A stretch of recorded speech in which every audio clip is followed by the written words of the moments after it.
How's it going, everybody? Welcome back. It's Thursday. This is going to be a shorter episode. I know today's episode is a little late, but I wanted to get an episode out to you guys nonetheless. So let's do it. Let's talk about it. We have a lot to talk about. Gladiator 2. The trailer came out. People really liked the trailer, but there was one criticism about the trailer that everybody couldn't seem to get over. It was the music, and it was so big they're doing news stories about it now. So we'll discuss a little bit more about that. If the next trailer will change, will they double down? Who knows? Speaking about doubling down, Acolyte doubling down on the choices they're making, and apparently some of the reveals didn't go over too well.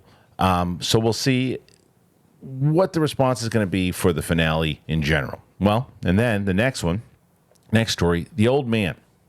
Old Man is a show that I really enjoyed with Jeff Bridges. They announced when it's coming back, and that's also attached to John Watts, who is doing, the Skeleton Crew and sticking with Star Wars. We also have some news on Shawn Levy's movie, and apparently they have someone who's doing the screenwriting for it. So a lot happening in the world of movie and TV news. Sad news, Shelly Duvall from The Shining, Popeye, which I remember her from, passed away today, and it always stinks. So we're going to give a little bit of praise to Shelly Duvall in today's episode. And I think that's the majority of stuff that we'll be talking about here today. Thanks for joining us. If you're brand new to the channel, subscribe to the channel. We have a lot of stuff going on here, and I'm excited to talk to you guys about it. So without any further ado, let's get to it. It's the big thing. It's Thursday. Here we go.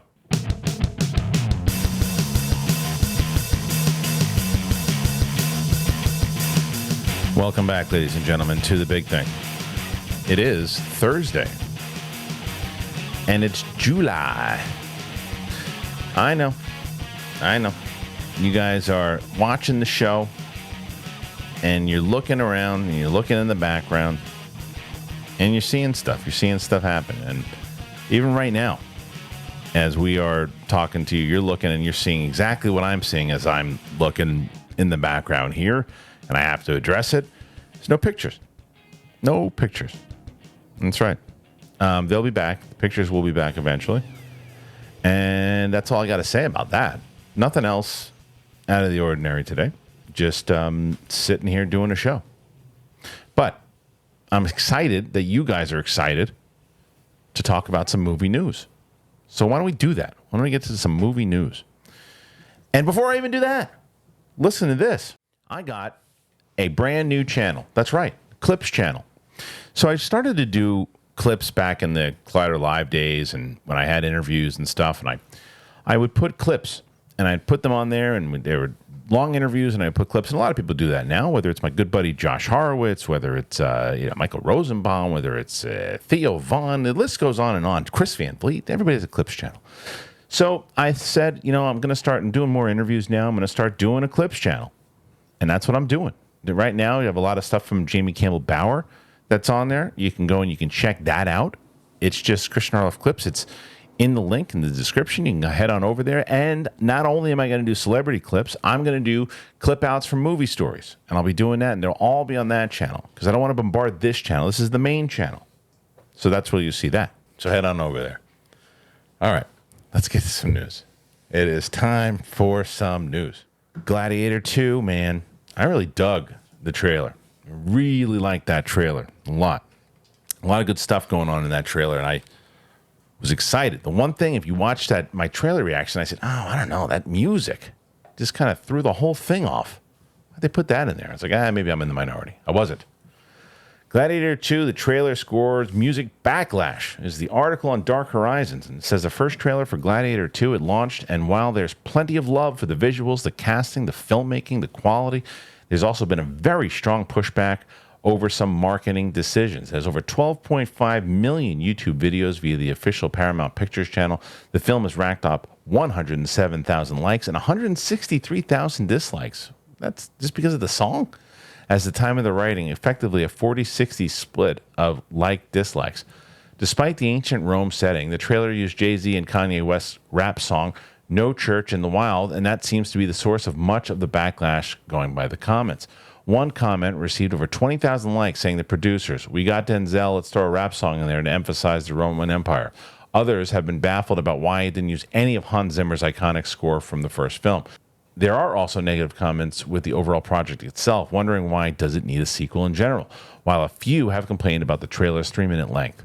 After keeping the film under wraps for so long, this first foot forward seems to have stumbled. Here's hoping that Paramount can right the ship with the next preview. The film opens November 22nd, and date with the long-awaited Wicked musical adaptation, with Glick being the Barbenheimer-esque nickname that star Paul Mescal has coined for the date in an interview with ET Online.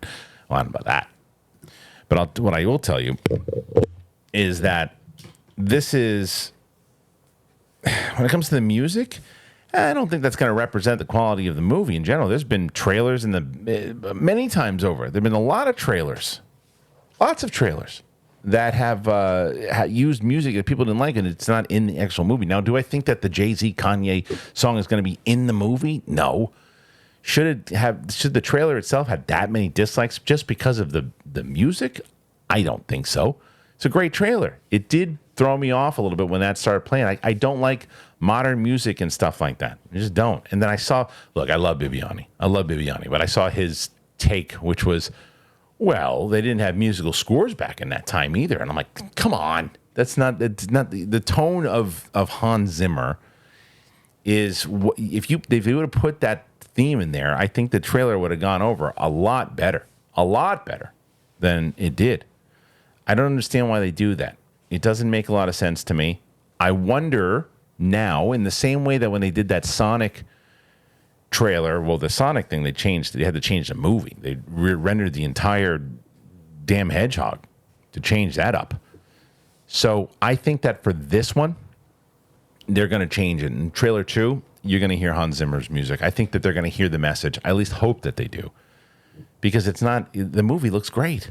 The movie looks great. And if they just add that, and it's the same way that you look at a lot of different things. Let's go. The majority of this episode will probably be about a lot of Star Wars stories, so we can stick with Star Wars. Look at how we've talked about it many times on this show. For some reason, Lucasfilm has just completely abandoned the John Williams themes in general. I mean, Kevin Kiner is the only one who used some of it in Ahsoka, but for some odd reason, every composer decides not to use the themes. You kind of hint a little bit. I think that the Kylo Ren one was hinted a little bit in Acolyte, but I didn't get that. Well, yeah, sure. What I was saying was that it's just a matter of the music, and it's a matter of how they use the music. And I think that the music for, let's say, Kenobi, how they didn't and why they didn't use a lot of the different, whether it's Duel of the Fates or anything, and there was tons of fan videos that used the music instead of the music they used, and it made the scene completely different and better. But they didn't change any of the shots. They didn't change any of the sound. They changed the music, and that was it. The music can affect it that much. So I understand the backlash on this one. I mean, heck, I wouldn't say I was part of the backlash, but I was part of the criticism on it. I don't think it worked, that what they were trying to do there with that. It wasn't necessary. So hopefully they change it. We'll see. All right, moving on to the next story here. Speaking about the Acolyte, speaking about Star Wars, let's talk about the Acolyte. This is titled "The Acolyte Reveals Not Well Received: Dark Horizons." The 7th episode of Star Wars series Acolyte has premiered, and with it came some big reveals as to the central mystery of the series. This is a spoiler if you haven't seen episode 7, so I'll put some time codes on it so you can switch along to the next time code. The new episode, titled Choice, returns to the flashback events in the planet Brendok, as seen in the 3rd episode. This time, however, it unfolds from the perspective of the Jedi as opposed to the kids. The episode revealed what actually went down that led to the twins' coven dying and just how the Jedi were involved. The reveals include that the Jedi came to the planet to investigate a divergence, and then the episode doesn't paint the Jedi as malicious, but also not particularly competent either. Torben and Saul acted as a fear, as did the witches, which escalated things to the point of disaster, with Indara being the one behind the cover-up. Saul, who has serious boundary issues, also had a big secret revealed, a good son-esque choice in which he had to let May fall to save Ocean. In the wake of the episode's launch, it has drawn the 2nd most negative reviews of the series so far on IMDb, only behind the 3rd episode. Even the critics agree with the Rotten Tomatoes. Even the critics agree with Rotten Tomatoes score just at 50%, whereas every other episode has been 80. So, yeah, look, I watched this episode yesterday. My least favorite out of all the episodes, for sure. Mike, Steph, and I all talked about it, didn't like it. And I saw a few people and talked to a few people who did. Liked it a lot. But yeah, I just don't understand. I mean, I'm not going to get into the whole thing. You can watch. We did 3 videos on it yesterday, so you can watch what I thought. And it doesn't make sense why they went there in the penultimate episode. I think that ultimately, well, I should take that back. It makes sense for what they're doing. They think that the story of the twins is more interesting than it really is, in my opinion. And I think that the story was something that most people who tuned in for this show did not tune in for this story. And maybe they were hoping, like, oh, maybe they're not tuning in for this, but they're going to want to tune in for it. And by the time you get to the 7th and episode, pretty much, I called it. It's so funny because I at one point I said, yeah, so let's talk about episode 3. And people are like, oh, you don't even know what episode you're reviewing. I was like, because it's episode 3. It is the same episode. They just added a couple of things to it. They spent a lot of money on this series, and they essentially shot one big episode, aired one for episode 3 and one for episode 7. So we were pretty aware of what we were reviewing. But either way, this is more than just when people say, oh, it's review bombing. I don't think so. As the critics had it at a 50%, this is the bad episode. And I think that it's okay to say that. And I also saw something along the lines of the ratings are not the pretty picture that I think that initially Disney painted it as. It looked like it was pretty low, I think, just behind, because I know Andor didn't do very well, even though Andor's the best show out of all of them. The ratings weren't very good when it came out. Apparently, this one's not that great either. But anyway, all right, listen, before we move on, we had some more Star Wars news, and we got some more some other stuff that we can discuss before we have this shorter episode here today. As always, we are able to do these shows because, well, first of all, because of you guys, you're commenting, you're liking, you're listening to us on Apple. Did you know on Spotify, by the way, you can do comments now? I just found that out yesterday. You can do comments on Spotify. So just to let people know, if you are listening on Spotify or watching on Spotify, you can go to the Spotify page and you can comment over there now. So you can tell us what you think about what's going on in the background with the no pictures. And then I can also tell you about our sponsors. It's our sponsors that keep us going. It's our sponsors, the reason why when you get them, I know some of you like to go, well, I'm not going to watch this part of it. Please watch, because it keeps the show on the air, and I make sure that I only get sponsors that I think you guys are going to like. So I'm going to tell you about some of them right now. Here you go. So excited to talk about our next sponsor here too, because John, who's your for the Summer Olympics? What do you look forward to? The basketball, the swimming, high diving, all that kind of stuff. Yeah. See, for me, my little one has been she's getting into gymnastics now. Oh yeah, right. Gymnastics for sure. So we are pumped to watch gymnastics with her. I cannot wait, because I remember Mary Lou Retton growing up as a kid and all that stuff, and just tearing up watching the medal ceremonies and all of it. And everybody has the dream. Look what I'm going to do. I'm going to be in the Olympics. I remember when boxing was part of it and doing all that. It's like the Olympics is now in full swing, and hydration, though, it's key for athletes and fans. So Liquid IV is extraordinary. It's hydration for physical endurance, mental clarity, and overall well-being. So basically, what do? You tear, you pour, you enjoy a packet of it, and you love it. So I have tried it. I feel the energy, and I'm digging it, because I think that one of the great things about it is that hydration, you really want to make sure that you can recover after a long day trying to keep up with, especially for me with my kids. Good Lord. And it's easier to stay hydrated while traveling. So you skip the overpriced drinks and all that. So here's what you do. Once again, you want to head on over to liquidiv.com. Use that code, though, big thing, at checkout. You're going to get 20% off your first order when you shop Better Hydration today using that code, big thing, at liquidiv.com. Now, you know what to do. You're going to get 4 of those delicious sugar-free flavors, whether it's white peach, green grape, raspberry melon, and lemon lime. I like the raspberry melon, personally. That's what I do. But head on over there. Check it out. Before we do it, as I've told you so many different times, please, at this point, if you're not signed up to Rocket Money, I don't know what to tell you. I don't know what to tell you. I've been giving you guys this opportunity, and I'm going to give it to you again because I and John, we've talked about it. I had subscriptions that I sign up for. This happened to me the other day where it was like I signed up for this subscription and I was like, Rocket Money's like, hey, remember this? You signed up for this, dumb. You don't want to pay monthly, do you? And I canceled it. They cancel it for you, and Rocket Money cancels it. And otherwise I would have had to gone through all these different things. It's just linked to my account. It's a personal finance app. It cancels the unwanted subscriptions. It monitors your spending, and it helps lower your bills so you can grow your savings. It's been super helpful for me. It lets me know. I had something the other day. It's like, you got a big bill coming up. Remember that? And I was like, remembered it. Managing my finances, it's been a lifesaver. They have over 5 million users, saved over a total of 500 million in canceled subscriptions alone, saving members up to $740 a year when using all of the app's features. So stop wasting money on things you don't need. Cancel your unwanted subscription. Go to rocketmoney.com/thing. That is rocketmoney.com/thing. Now, the other thing that I got to tell you about that I've also been giving you tips about is Magic Spoon. I have been getting really nice comments from people lately and noticing that I've been losing weight and that I've been in shape and doing all these things. And one of the reasons why is because I've been eating better, been paying attention. And one of those things I've been doing is Magic Spoon. And every time I talk about Magic Spoon, I get people right afterwards saying, I just tried it. And then that same person will follow up and go, and I love it. People love Magic Spoon because I loved eating cereal as a kid.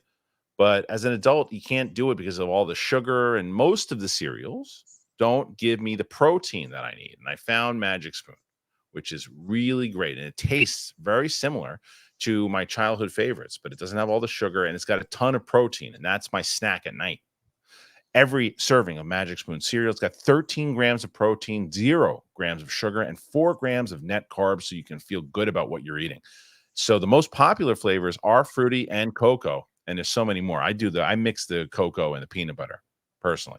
But they also have treats. Magic Spoon has brand new treats. They're crispy, they're crunchy, and they're an easy way to get 11 grams of protein on the go. For the first time ever, Magic Spoon treats are available in grocery stores with delicious flavors like marshmallow and chocolatey peanut butter. It's delicious. My friend Dan says, it's really delicious, Kristian. I got to try this Magic Spoon. Get $5 off your next order at magicspoon.com/bigthing. Or look for Magic Spoon in your nearest grocery store. That's magicspoon.com/bigthing for $5 off. That's Magic Spoon. Hold on to the dream. All right. Thank you once again to our sponsors. As I said before the break, very helpful to us. If you find something that you like and you want to get something, go ahead and get it. Sign up today. Links are in the description. All right. So sticking with Star Wars here. Shawn Levy, the Star Wars movie, apparently is happening. Filmmaker Shawn Levy is currently out promoting Deadpool and Wolverine. And in the coming days, he's going to be asked about the Star Wars film he has in development. But before he does, the Insnider, Jeff Snyder, got an update already from his own sources. In November 2022, Levy was set to direct a Star Wars movie, a film separate from the 3 other officially announced projects in development. Work on it stalled due to the writer's strike and Levy's Marvel commitments, but it is back in development, and today's report indicates he's bringing a regular collaborator with him. Jonathan Tropper, the creator and showrunner of acclaimed Cinemax series Warrior and co-creator of Banshee, has reportedly been hired to pen the script for Levy's film.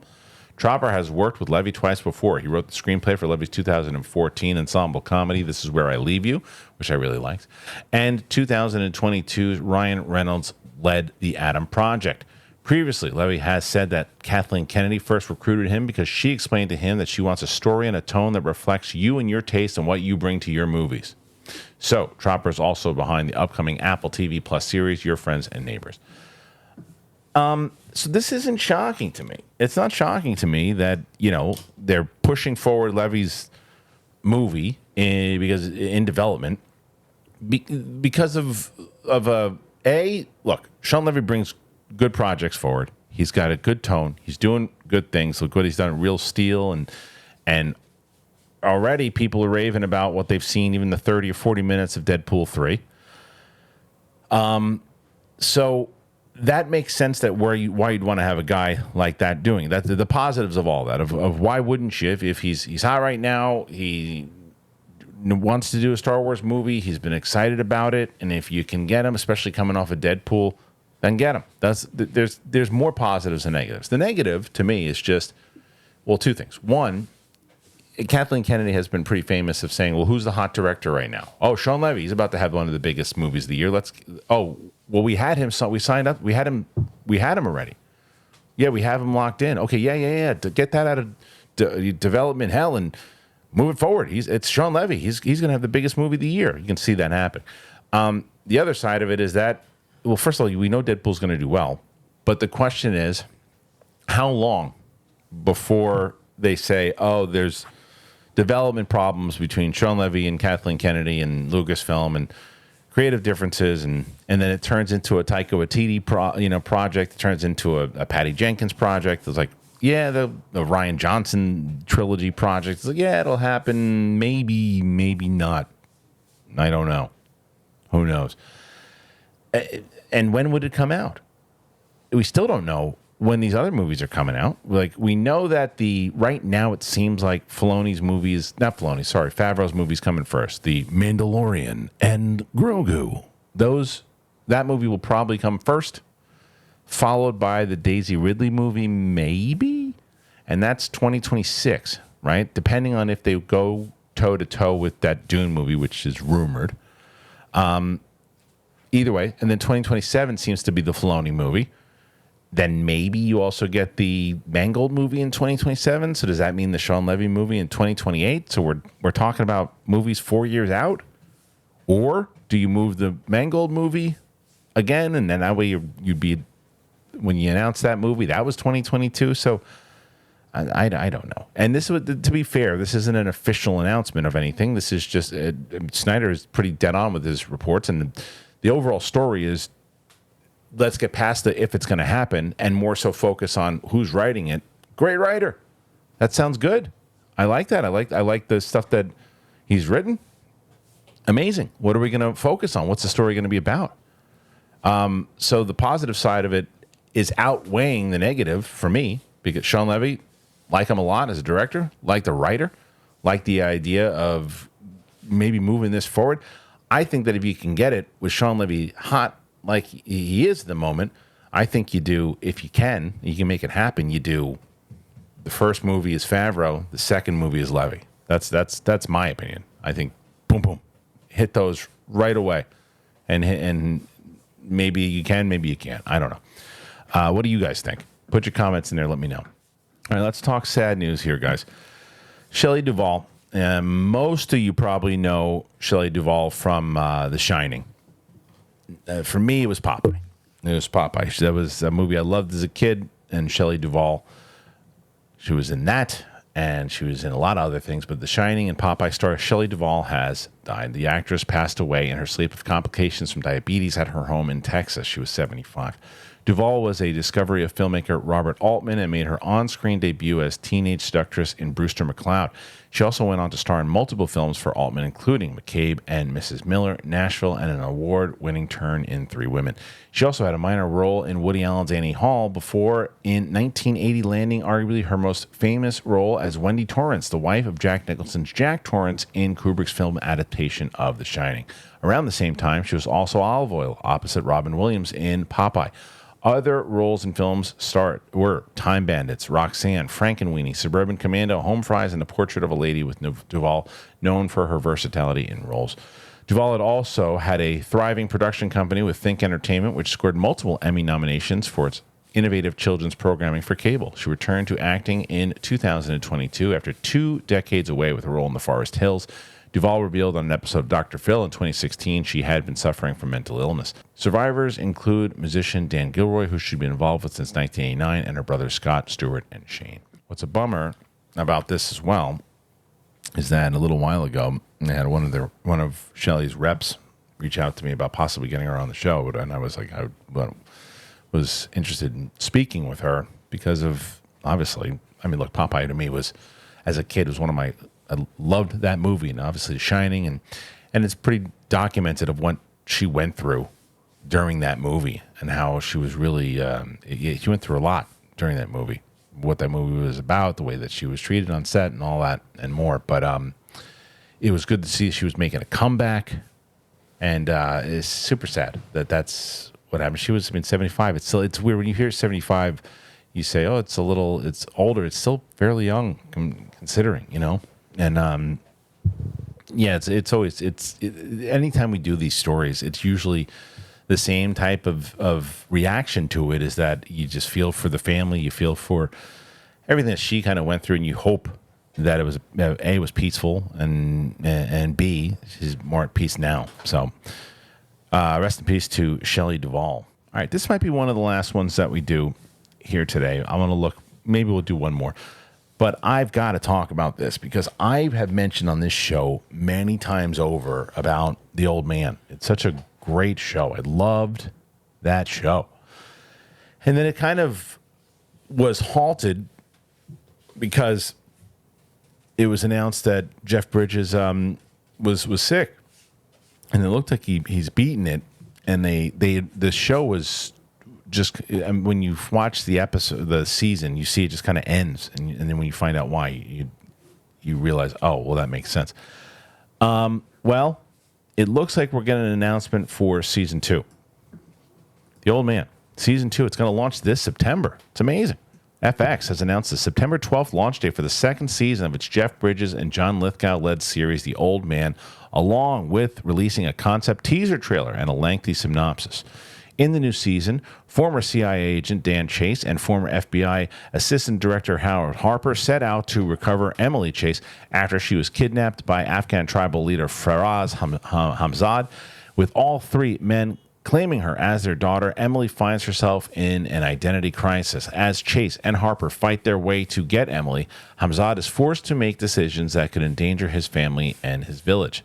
His sister and advisor concerned about the path her brother has taken. Meanwhile, Zoe McDonald makes surprising moves after being drawn into a new world by Chase. Finally, Julian Carson is disillusioned by his former role and finds himself at a crossroads with a path he hadn't imagined for himself. I'm pumped for this, man. I'm probably going to go back and do a rewatch of season 1 because it's been so long. It's been a bit. So I'm going to go and check that out for sure.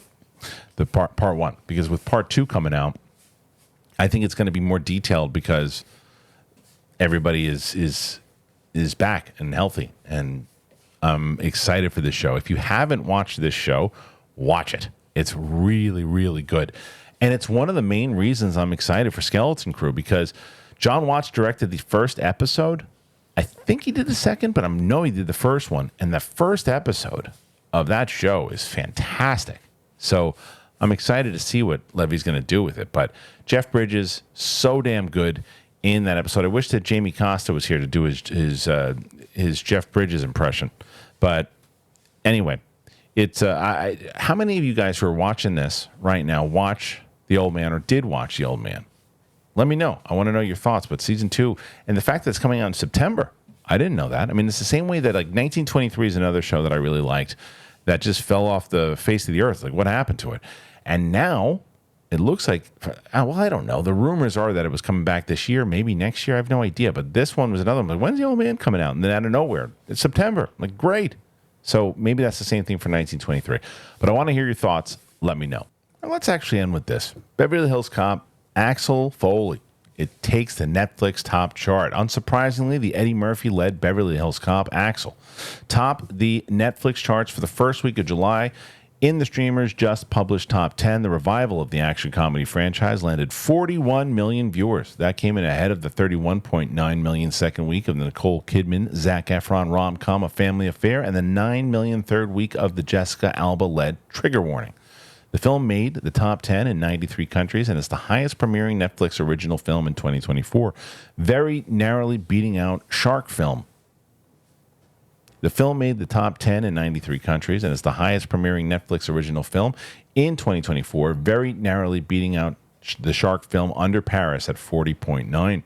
That film, which is still the most popular non-English movie on the charts over a month later, is now the third most popular non-English film of all time on the service. The Axel Foley debut was ahead of the first week launches of Damsel, which is 35.3, Lift was 32.8, Family Affair 26.8, Atlas 28.2, Mother of the Bride 26.7, Trigger Warning at 25.7, Society of the Snow at 22.9, and Rebel Moon Part 2, 21.4. A lot of eyes will be on Axel Foley in the coming weeks, and it needs to more than triple that opening weekend number to break into the Netflix all-time top 10. And I think it will. I think more people are going to be checking it out, and I think that it does. Look, this is the definition of the times that we are in when it comes to streaming movies, and a movie like this, which in 20 years ago, this movie, there's no world where this movie is on television. But now it's the perfect movie for television because of the numbers that I just read you. Now, there's a different way to garner what's a success, and obviously the ratings is a big thing, but how you make money on it, I still don't know. I don't think you know, because the advertising, I don't know. But that's a lot of numbers. And so it justifies them saying, okay, look, we're going to do this, because more people probably saw it in the first week than would have seen it if it was out in theaters. Now the question is, are they going to do another one? And the answer is probably, well, why wouldn't they? If they're going to have this kind of success on it. I liked the movie. Did I love it? No. I love number 1. I love number 2. Number 3 to me is the Crystal Skull. It's terrible.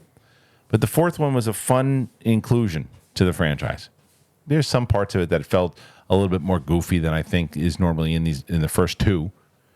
Comedy's always been in it, but goofy comedy not as much, and there's some goofy comedy in it.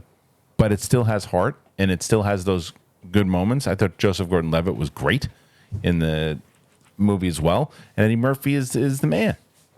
So, as far as hitting the top 10, I think it will. I think more people are going to check it out. People who didn't see it, I don't know.